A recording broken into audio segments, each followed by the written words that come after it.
5월 11일 수요일 새벽예배 본문의 말씀은 데살로니가 후서 1장 1절로 12절까지 말씀이 되겠습니다. 데살로니가 후서 1장 1절로 마지막 절까지 말씀 통해서 오늘부터 데살로니가 후서의 말씀을 통해서 함께 은혜를 나누도록 하겠습니다. 데살로니가 후서는 데살로니가 전서와 함께 사도 바울이 데살로니가에 있는 교회 성도들에게 보낸 그러한 서신이 되겠습니다. 데살로니가 교회는 그 바울이 2차 전도 여행 중에 이제 세운 교회인데, 이제 우리가 저희 교회 성도님들은 거의 2차 선교여행 코스를 따라서 성지순례를 갔었기 때문에 데살로니가에서 이제 바울이 이제 베레아 그리고 이제 고린도로 피신을 하잖아요. 데살로니가에서 공동체를 세우고 교회를 세우고 고린도로 가서 고린도에서 쓴 편지거든요. 전서와 후서가. 근데 교회를 세운 지 약 1년여 정도밖에 안 됐을, 1년도 채 안 된 상황에서 데살로니가 교회에 있는 공동체들에게 이제 편지를 쓰게 됩니다. 그게 이제 데살로니가 전후서가 되겠는데, 오늘부터는 우리가 후서의 말씀을 갖고 말씀을 함께 나누는데, 데살로니가 전서에서 이 재림에 관한, 왜냐하면 데살로니가 교회가 바울이 떠나고 나서 이단 사상들이 많이 들어왔어요. 그래서 재림에 대한 잘못된 이야기들, 잘못된 사상들이 막 교회에 넘쳐나니까 바울이 그 소식을 듣고 이제 편지를 쓰게 된 겁니다. 그래서 전서와 후서가 조금 내용은 다르나 근본적인 그 이유는 데살로니가 교회 성도들의 어떤 바른 교리, 특별히 재림에 관한, 예수님께서 다시 오심에 관한 그 재림에 관한 교리를 잘 가르치기 위해서 쓴 편지가 되겠습니다. 자, 그래서 이 데살로니가 특별히 후서는 당시에 그 데살로니가 교회에 율법주의적 유대인들이 있었어요. 그래서 새로 개종한 이방인 크리스천들, 유대인들이 아니고 이방인이었는데 말씀을 복음을 듣고 개종한 크리스천들에게, 이방인 크리스천들에게 유대인들이 아주 그동안 율법을 많이 이렇게 몸에 배어 있잖아요. 그래서 율법주의적인 크리스찬들인 유대인들이 이방인이었지만 예수님을 복음을 듣고 개종한 그들을 좀 핍박하는 일이 있었습니다. 그래서 그런 것에 대한 잘못된 것들에 대한 가르침, 그리고 그리스도인으로서의 그리스도인으로서의 삶에 대한 실제 생활에 대한 가르침을 하기 위해서 이제 사도 바울이 이 데살로니가 후서를 쓰게 됩니다. 자, 그래서 이 앞에 말씀드린 것처럼 데살로니가 교회는 바울 사도가 2차 선교 여행 중에 두 번째로 개척한 교회가 되겠고, 그 데살로니가 공동체를 세우고 고린도에 왔는데 고린도에서 편지를 1년여가 채 안 된 시점에서 데살로니가 교회에 1년밖에 안 남짓 지금 그 교회를 세워놓고 떠나오고 나서 많이 가르치질 못했으니까, 많이 이렇게 복음적으로 잘 배우지를 못했으니까 여러 가지 다른 사상이 들어왔을 때 이제 혼란한 거예요. 공동체가, 교회가. 이게 맞는 것 같기도 하고 저게 맞는 것 같고, 이걸 주장하는 사람들이 맞는 것 같고 저걸 주장하는 사람들이 맞는 것 같고 막 혼란하니까 이제 바울이 편지를 쓰게 됐습니다. 자, 그래서 데살로니가 후서를 간략하게 개론을 말씀드리면, 1장은 환난에 처한 성도들에 대한 격려, 여러 가지 환난에 처한 성도들에 대한 격려에 대한 내용이 되겠고요. 2장은 그 재림에 대한, 재림 사상에 대한, 그리고 예수 그리스도의 재림에 대한 그 징조와 심판에 대한 예고를 2장에서 하고 있고 3장에서는 그 재림을 믿고 기대하고 소망하는 크리스찬들의 재림 신앙에 합당한 성도로서의 삶이 어떤 것인가를 가르쳐주고 있습니다. 그것이 이제 총 3장으로 되어 있는 데살로니가 후서의 전체적인 내용이 되겠습니다. 그래서 오늘은 1장 1절부터 12절까지 총 12절로 되어 있는 1장의 말씀을 통해서 함께 은혜를 나누도록 하겠습니다. 자, 1절입니다.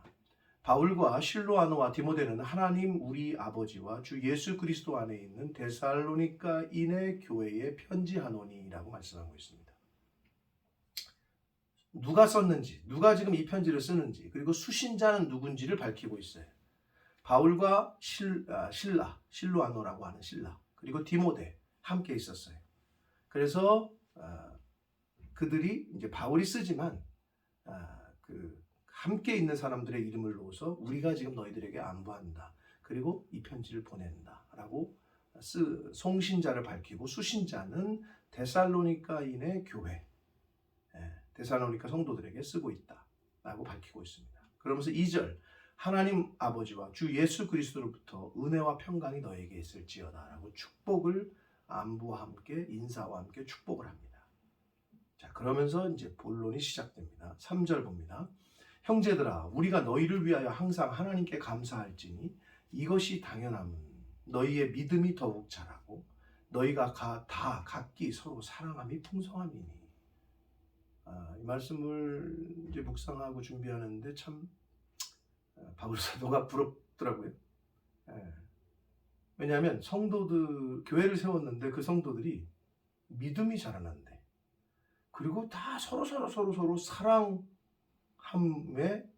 사랑하고 풍성하대. 이거 얼마나 좋습니까? 목회자로서는 이보다 더 좋은 게 없죠. 믿음이 자라나고 서로 사랑하고 하나 되고 근데 그게 풍성하대. 그래서 감사하다라고 밝히고 있습니다. 4절 봅니다. 그러므로 너희가 견디고 있는 모든 박해와 환난 중에서 너희 인내와 믿음으로 말미암아 하나님의 여러 교회에서 우리가 친히 자랑한다. 첫 번째 자랑은 믿음이 자라고 사랑으로 서로 나누고, 두 번째는 박해와 환난이 있지만 그럼에도 불구하고 인내하고 또 믿음으로 견디고 하는 것이 우리가 너희들을 볼 때 참 자랑스럽다라고 말씀하고 있습니다. 사랑하는 성도 여러분, 목회자에게 자랑이 되는 성도, 또 목회자는 성도들에게 자랑이 되는 목회자가 될 수 있도록 서로 노력할 때에 가장 기본은 바로 믿음, 그리고 두 번째는 인내, 그리고 믿음과 인내함으로 사랑을 풍성하게 나누는 것. 그러한 관계들이 되어야 될 줄 믿습니다. 5절 봅니다. 이는 하나님의 공의로운 심판의 표요 너희로 하여금 하나님의 나라에 합당한 자로 여김을 받게 하려 함이니 그 나라를 위하여 하나님 나라를 위하여 너희가 또한 고난을 받는다. 이걸 잘 생각하셔야 되는데 5절이 이는 그랬어요. 왜냐하면 이라는 뜻이거든요. 그거는 4절을 받고 있어요. 그러니까 4절이 뭐냐?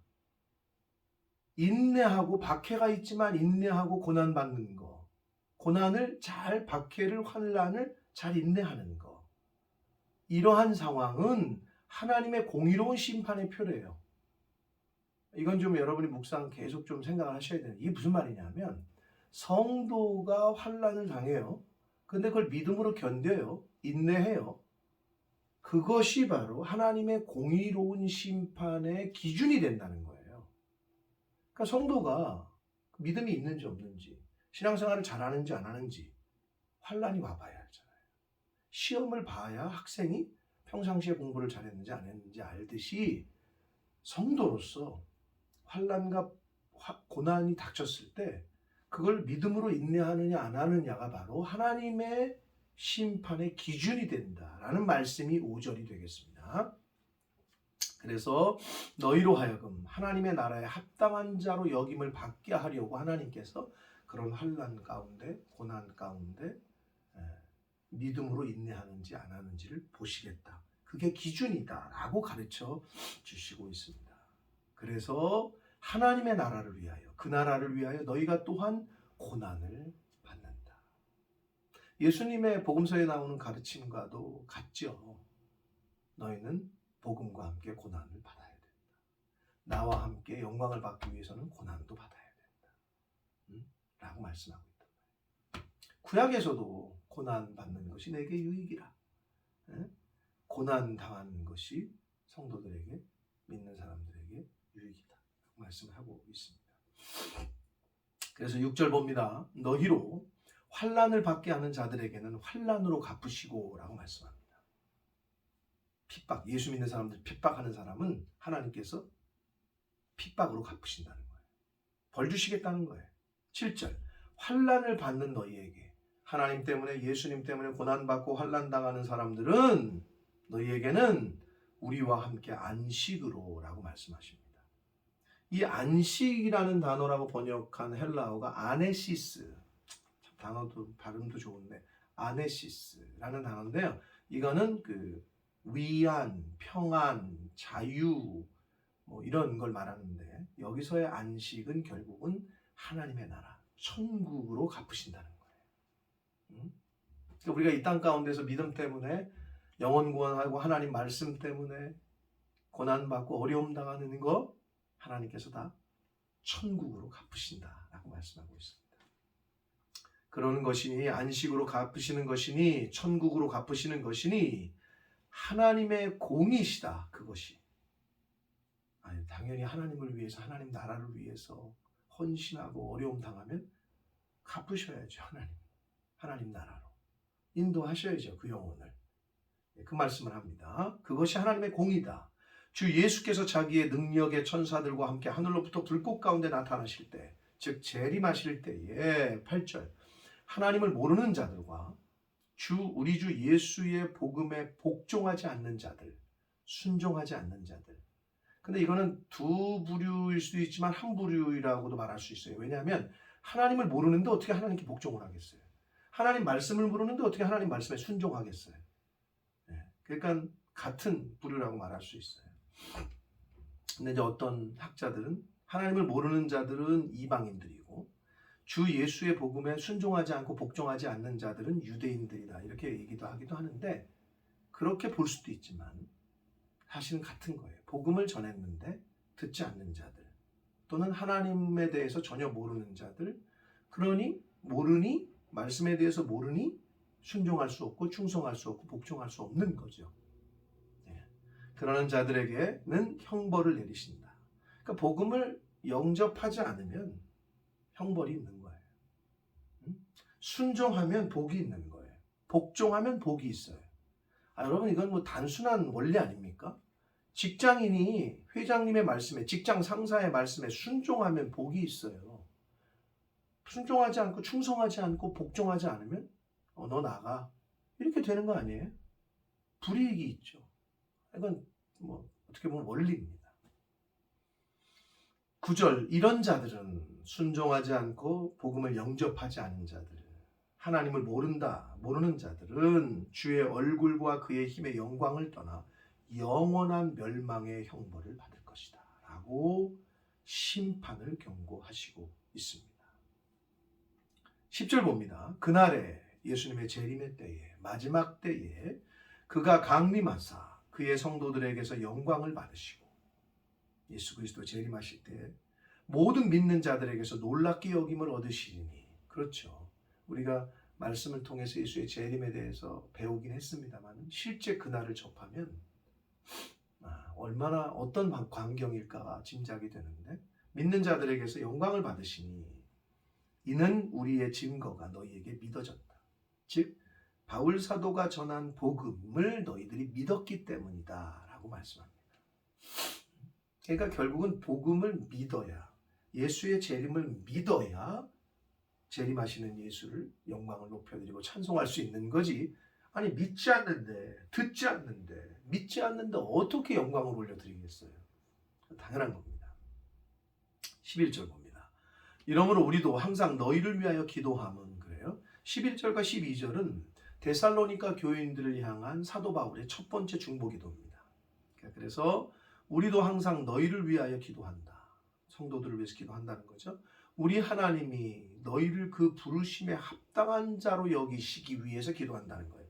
그러니까 중보기도, 교인들을 위해서, 성도들을 위해서 바울 사도가, 그리고 바울의 그 리더 그룹이 성도들을 위해서 기도하는 첫 번째, 부르심에 합당한 자로 하나님 저들을 세워주십시오. 그게 첫 번째 기도. 두 번째, 모든 선을 기뻐하게 해주십시오. 그래서 믿음의 역사를 능력으로 이루어 주십시오. 선을 기뻐함과 믿음의 역사를 위해서 중보하고 있고, 세 번째 12절, 우리 하나님과 주 예수 그리스도의 은혜대로 우리 주 예수의 이름이 너희 가운데 영광을 받으시고, 즉 성도들을 통해서 예수의 이름이 영광을 받으시게, 그런 성도가 되게 해주십시오가 세 번째고, 네 번째는 너희도 그 안에서 영광을 받게 해주십시오. 그러니까 그 성도들이 하나님의 영광을 얻을 수 있도록, 이렇게 네 가지의 기도 제목을 지금 밝히고 있습니다. 이게 11절과 12절이 데살로니가 교인들을 향한 사도 바울의 첫 번째 중보 기도가 되겠습니다. 이제 뒤에 보면 계속해서 교인들을 향해서, 교회들을 향해서 축복하고 중보하는 내용이 나오기 때문에 첫 번째 중보 기도라고 표현을 했고요. 부르심에 합당한 자, 믿음의 역사를 능력으로 나타내는 성도, 예수의 이름이 바로 나를 통해서 예수의 이름이 영광을 받으시게 하는 것, 그러한 성도가 되게 해달라, 그러한 교회가 되게 해달라, 그리고 그 교회가, 그 성도가 하나님의 영광을 또 체험하고 누리게 해달라라고 기도함으로 1장을 끝맺고 있습니다. 사랑하는 성도 여러분, 오늘 말씀 속에서 몇 가지 중요한 교훈들이 있었습니다. 영광을 받기 위해서는 고난도 함께 받아야 됩니다. 일맥상통한 메시지의 교훈이었어요. 하나님의 공의로운 심판의 표가 뭐냐? 믿음으로 환난의 때를 견디고 고난을 잘 이겨내는 것. 이것이 바로 기준입니다.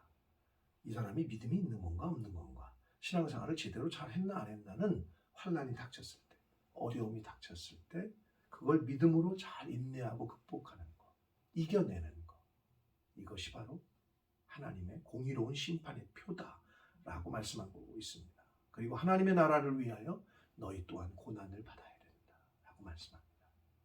사랑하는 성도 여러분, 예수님이 이 땅에 언제 오실지 정확히 우리는 알 수 없습니다. 그러나 종말의 때, 마지막의 때를 저희가 살고 있는 것은 분명해 보입니다. 하나님이 우리를 부르신 게 먼저일지, 우리가 살아 생전에 예수 그리스도의 재림을 보게 될지 모르나, 어느 때가 어느 것이 먼저이든 간에 생명 주시는 날 동안에 믿음을 잘 간직하고 지키고 키워서 그 믿음으로 하루하루를 살아가는, 믿음의 열매를 맺어가는 삶을 사시는 저와 여러분 되시기를 축복합니다. 그래서 그 저희를 부르신 부르심에 합당하게 이 땅에서 사는 자, 믿음의 역사를 능력으로 나타내는 자, 우리로 인하여 나로 인해서 예수 그리스도가 높임을 받는 그러한 생활을 하는 자, 하나님의 그 은혜의 영광이 또 함께 누리는 그러한 성도, 하나님의 자녀로서의 삶을 이 땅 가운데 살아가시기를 예수 그리스도 이름으로 축복합니다. 기도하겠습니다. 살아계신 하나님 아버지, 감사와 찬송과 영광을 올려드립니다. 오늘도 새날 주시고 생명 주시고 하나님의 말씀을 또 전하고 들음으로 하루를 시작하게 하시니 감사합니다. 아버지 하나님, 오늘 주신 말씀, 바울이 데살로니가 교회 성도들에게 주신 말씀을 통해 성령 하나님이 바로 나에게, 우리가 섬기는 교회 공동체에 주시는 말씀으로 받게 하여 주옵소서. 아버지, 복음 때문에, 하나님 나라 때문에, 예수님 믿는 것 때문에 당하는 환난과 고난과 어려움이 있습니까? 오히려 기뻐하게 하시고 그것이 하나님의 공의로운 심판의 표가 된다는 것을 오히려 감사하고 기뻐하는 저희들 되게 하심으로 하루하루를 살아갈 때 그 믿음으로 승리하는 삶을 사는 제가 되게 해주시고 모든 성도들이 되게 하여 주옵소서. 부르신 부르심에 합당한 자로 살아가게 해주시고 믿음의 역사를 나타내는 자로 살아가게 해주시며 하나님의 이름이 나로 인하여 우리 교회 공동체로 인하여 높임을 받으시고 우리 교회 공동체가 또한 내가 나 자신이 하나님의 영광 가운데 은혜 안에 거하는 그러한 은혜를 허락하여 주옵소서. 예수 그리스도 이름으로 축복하며 기도 올리옵나이다. 아멘.